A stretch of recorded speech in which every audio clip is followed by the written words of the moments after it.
Hi everyone, today we will talk about how to fix or how to solve Snapchat support code ss16.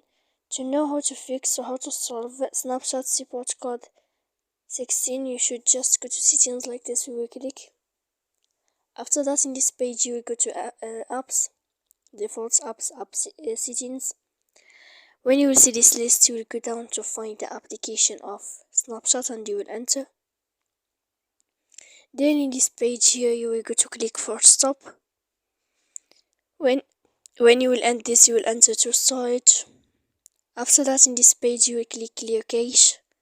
Then you will go to click clear data, and when you will end all this, you can update your application. So please don't forget to support us by like and subscribe. See you next time in another video, and thank you for watching.